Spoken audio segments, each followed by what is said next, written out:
Welcome, my name is Keith Simons and you're listening to the next in our series of talks on how to understand the King James Version of the Bible. In each of these talks I select a psalm and I go through its words, looking at them in depth and looking at the phrases in depth so that the psalm takes on a new meaning. The psalm I've chosen today is one with a few difficult passages in it, some things that are mysteries or hard to understand.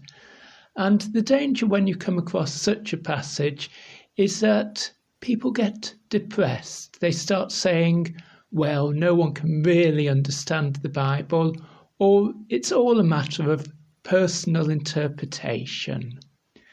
Now, thankfully, both those statements are untrue. Yes, there are passages in the Bible that are difficult to understand, but the major passages and the important passages are straightforward to understand. I've known people who can hardly read or write, but because they care about the Bible and because they've studied it carefully and attended good sermons, they understand it really, really well. And there are no major passages in the Bible that you can't understand at least a basic level without just a little study.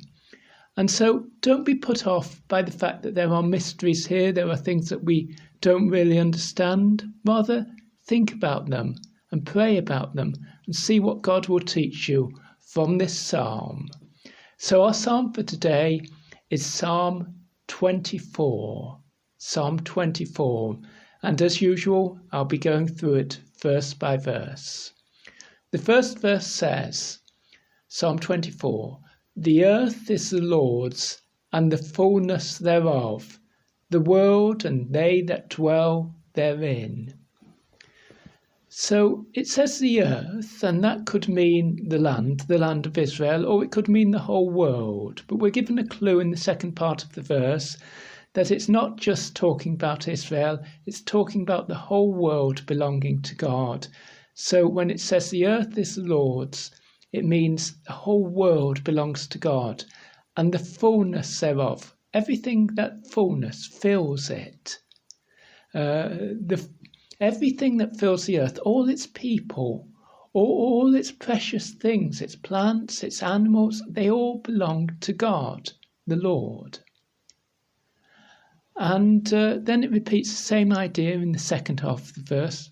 The world and they that dwell therein, in other words, the people that live in it, belong to God. The people of every nation belong to God. They don't all belong to God to trust in him and serve him, but they belong to God in the sense that he created them, that he is their master and he is their judge, and they are responsible to him. And although in the world at the moment we don't see people obeying God and we don't see people serving God, the time will come when this verse is fully brought into force and all the people will serve God because Messiah will be ruling the world.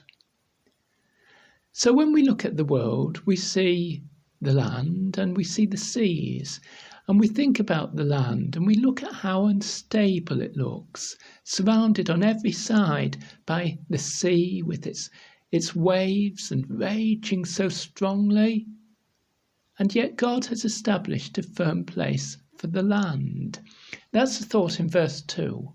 "For he hath founded it upon the seas and established it upon the floods." God has made a place for the land, a place which the seas cannot overcome, a place that the oceans cannot rule over, because God has established this place as a place for they that dwell on the land. He's established a place for people to live, a place for people to be. Yet in that land there is one holy and special place. It is the hill of the Lord. By that, David meant Mount Zion. He meant the place where the temple would be built, the place which God had chosen for his house upon earth. And we have a picture, firstly in this psalm, of the person who goes up to that holy place.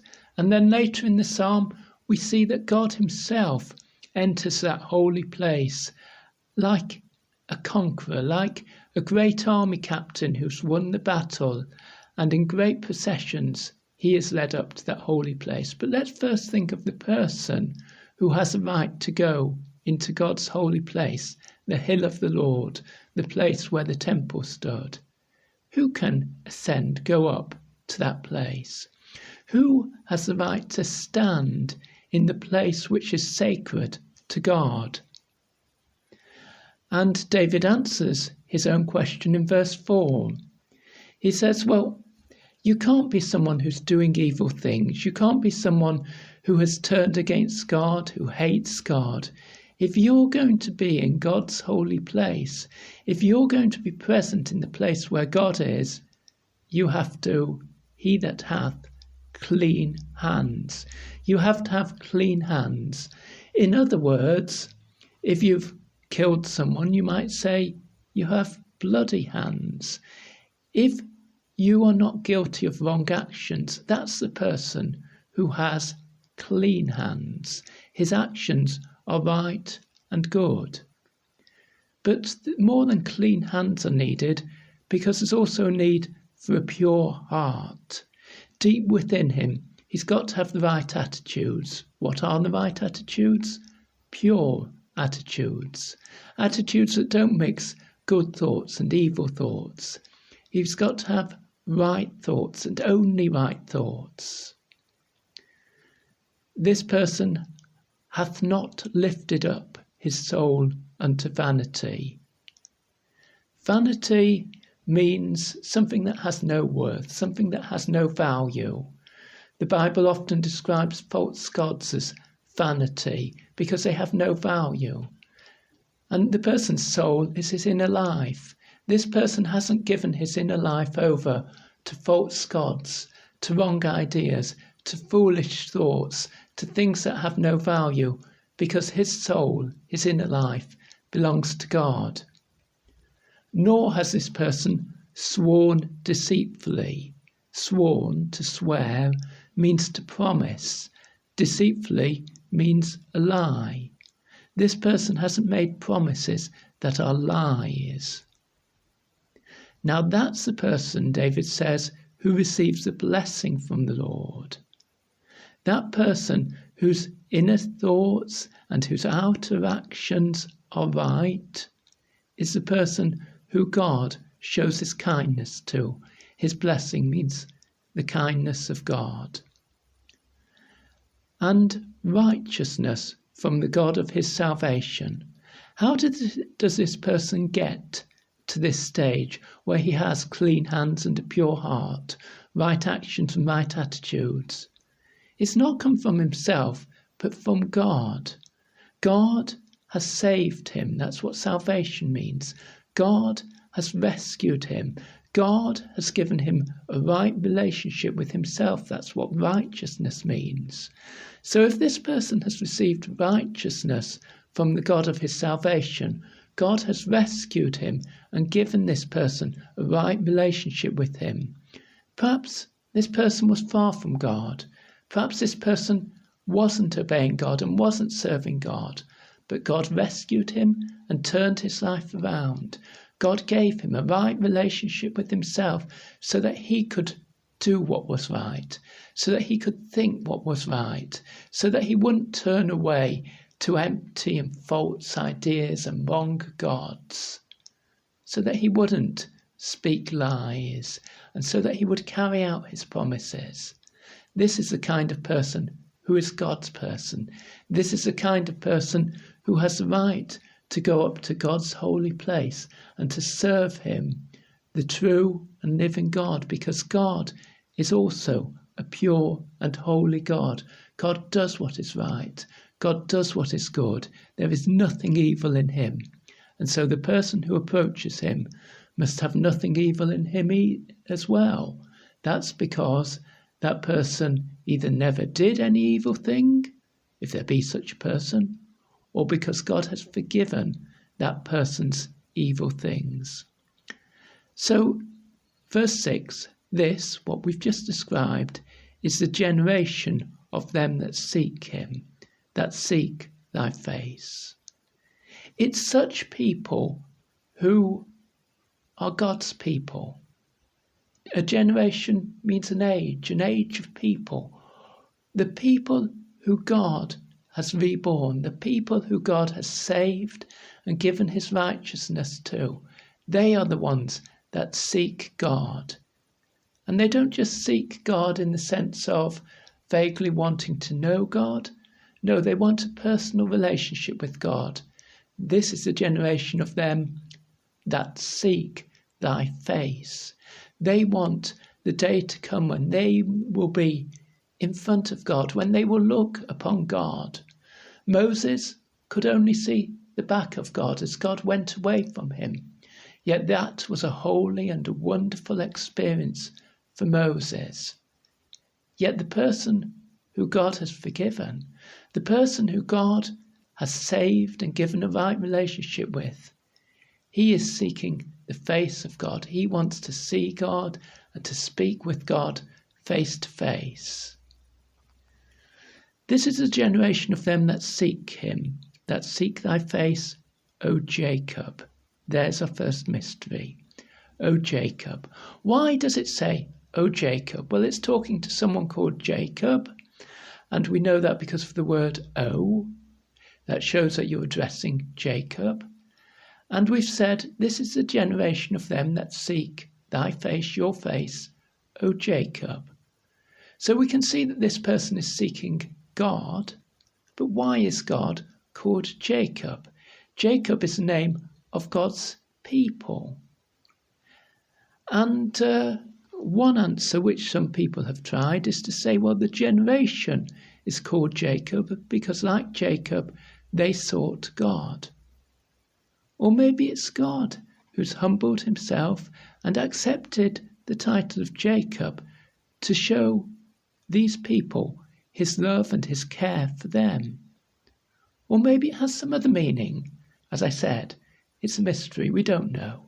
But that doesn't mean that we can't understand the meaning of the psalm. Then one special word appears in the psalm just by itself, Selah. It means probably pause. Pause and praise God. Pause and think how good God is. It may have shown a musical interlude. It may have just been a word of praise like hallelujah or something like that. But at that point, it's good just to pause for a moment.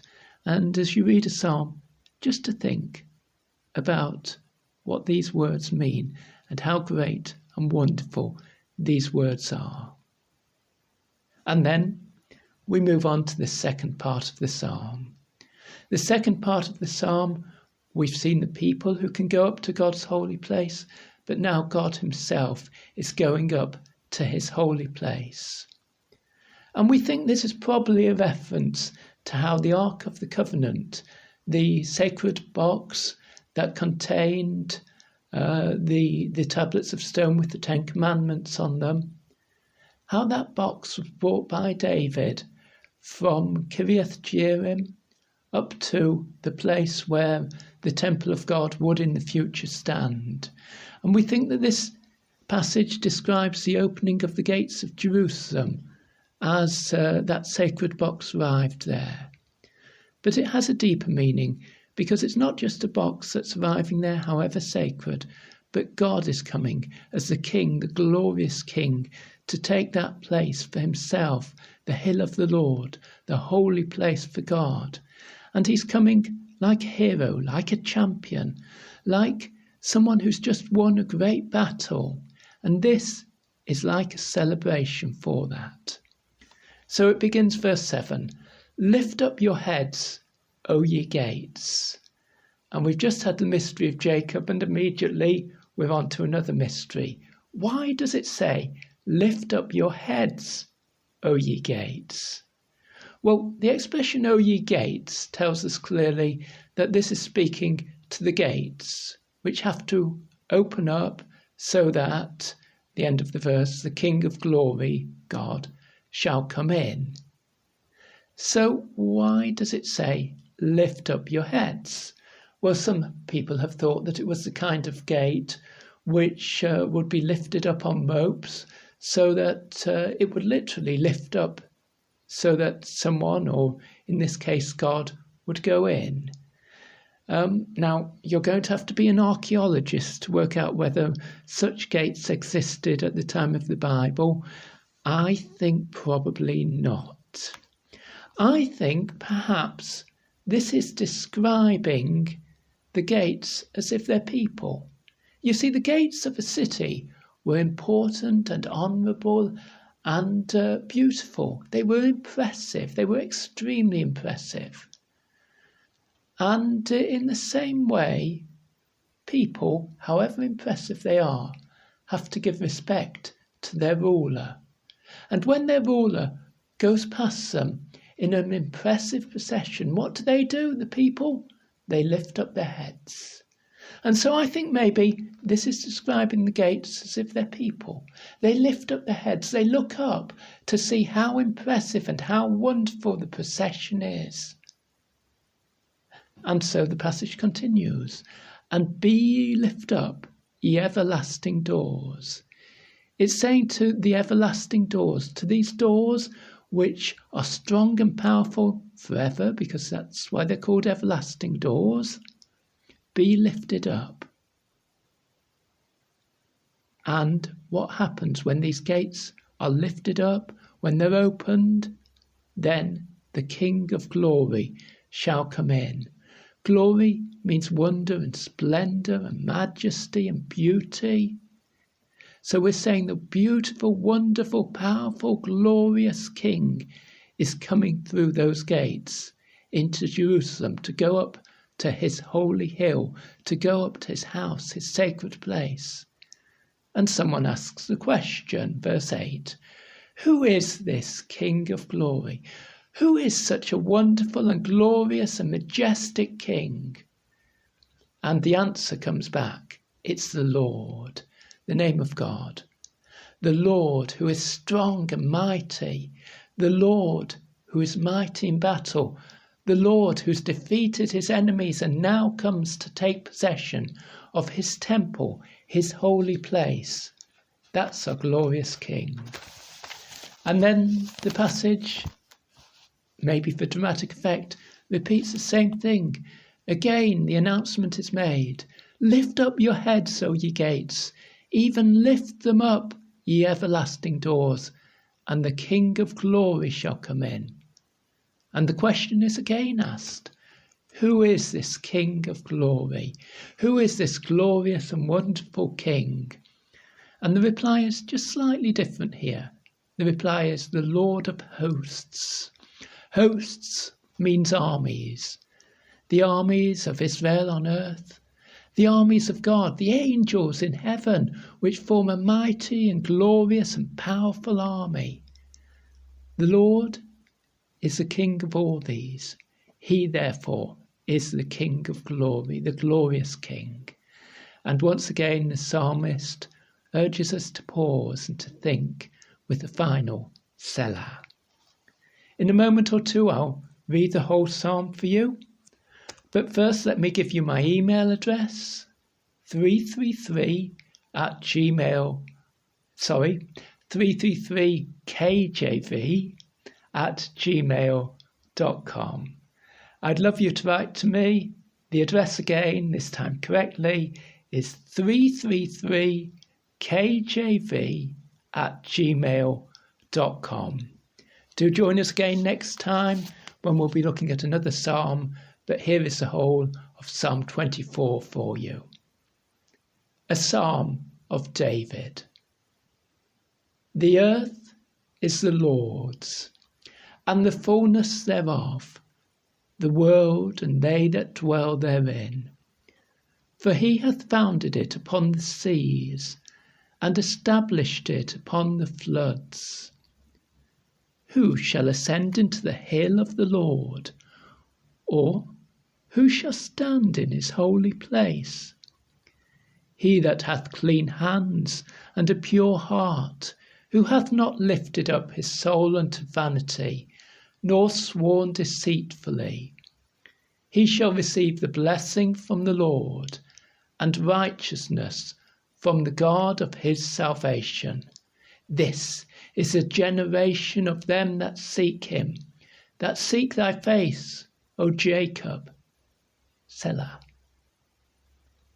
Lift up your heads, O ye gates, and be ye lift up, ye everlasting doors, and the King of glory shall come in. Who is this King of glory? The Lord strong and mighty, the Lord mighty in battle. Lift up your heads, O ye gates, even lift them up, ye everlasting doors, and the King of glory shall come in. Who is this King of glory? The Lord of hosts. He is the King of glory. Selah.